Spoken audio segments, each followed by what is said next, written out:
Drugs को classify करके पढ़ना ये फार्माकोलॉजी का एक बहुत ही इम्पोर्टेंट पार्ट है और सिर्फ एग्ज़ाम ही पास करने के लिए नहीं, लेकिन क्लिनिकल प्रैक्टिस में भी इसका बहुत फ़ायदा हमें होता है। तो दोस्तों, आज हम ऐसे ही एक ग्रुप ऑफ ड्रग्स यानी नाइट्रेट ग्रुप ऑफ ड्रग्स का क्लासिफिकेशन देखने वाले हैं। और आज मैं आपको ये जो क्लासिफिकेशन है इसमें अनोखापन क्या है या अलग चीज़ क्या है ये मैं आपको बताने वाला हूँ।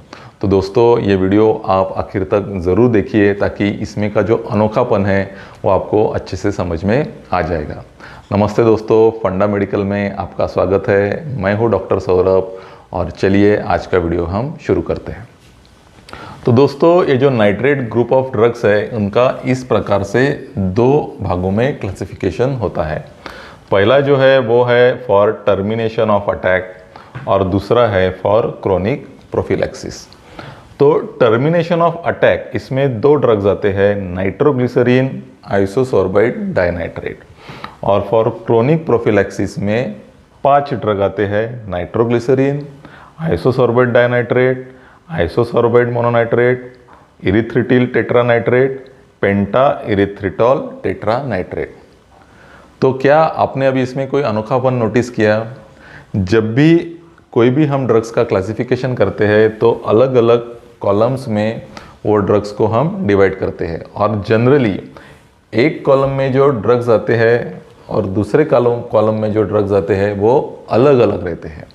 लेकिन इसमें अनोखापन ऐसा है कि ये जो ग्रीन कलर में जो ड्रग्स लिखे हुए हैं, नाइट्रोग्लिसरीन और आइसोसोर्बाइड डाइनाइट्रेट, ये दोनों ही कॉलम में हैं। मतलब ये for termination of attack, acute attack के लिए भी यूज़ होते हैं और फॉर क्रोनिक प्रोफिलैक्सिस के लिए भी यूज़ होते हैं। तो ऐसा भी क्यों है, ये समझने के लिए हमें अंजाना की ट्रीटमेंट कैसे करते हैं उसमें जाना पड़ेगा। तो अंजाना का जो पेशेंट है वो 2 टाइप से हमारे पास उसका प्रेजेंटेशन हो सकता है। एक तो वो एक्यूट अटैक यानी एक्यूट चेस्ट पेन के साथ हमारे पास आ सकता है। ऐसे कंडीशन में फिर हमें ये ट्रीटमेंट यूज़ करनी पड़ेगी for termination of acute attack. और दूसरा ये है कि ऐसा जो पेशेंट है उसे बार बार चेस्ट पेन या अंजाना होने के कंप्लेंट्स रह सकते हैं। जब भी उसे कोई फिजिकल एक्सर्शन या कोई इमोशनल एक्सर्शन होगा तो उसको चेस्ट पेन होता है। तो ऐसे पेशेंट का जो चेस्ट पेन है वो प्रिवेंट करने के लिए हमें उसे प्रोफिलैक्सिस देना पड़ेगा, मतलब कुछ ना कुछ एंटी एंजाइनल ड्रग्स चालू रखने पड़ेंगे। तो ऐसी कंडीशन में जब फिर हम उसे ट्रीटमेंट देते हैं तो वो ये 5 ड्रग्स हमारे पास उसका ऑप्शन है। अभी आपको ताज्जुब होना चाहिए कि ये जो 2 ड्रग्स है ये दोनों इसमें कैसे काम करते हैं। तो दोस्तों, ये डिपेंड रहता है कि उसके डोजेस फॉर्म्स क्या है। अभी ये जो ड्रग्स है ये डिफरेंट डोजेस फॉर्म्स में अवेलेबल रहते हैं। खासकर ये जो नाइट्रोग्लिसरीन है ये तो अलग अलग 4-5 डोजेस फॉर्म्स में हमें मिलता है।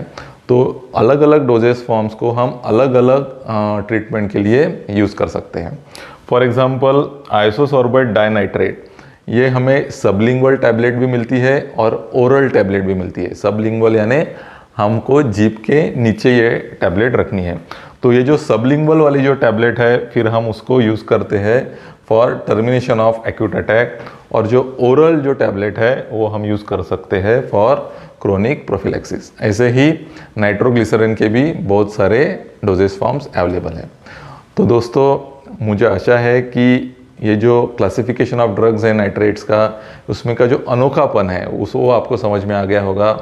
और ये जो डिफरेंट डोजेस फॉर्म्स क्या है ड्रग्स के और उनको अलग अलग तरीके से हम कैसे यूज़ कर सकते हैं इसको हम डिटेल में अगले वीडियो में देखेंगे। तो दोस्तों, आप ये चैनल के साथ बने रहिए। अगर अभी तक आपने ये चैनल सब्सक्राइब नहीं किया है तो इसे सब्सक्राइब भी कर लीजिए, नोटिफिकेशन बटन भी ऑन करके रखिए तब ताकि जब भी मैं कोई नया वीडियो इसमें लोड करूँ तो आपको उसका नोटिफिकेशन मिल जाएगा। तो दोस्तों, अगले वीडियो में हम ये जो नाइट्रोग्लिसरीन है इसके डिफरेंट डोजेस फॉर्म्स क्या है और उसे कैसे यूज़ कर सकते हैं वो हम देखेंगे। तो दोस्तों, अगले वीडियो में मिलते हैं, तब तक के लिए थैंक यू।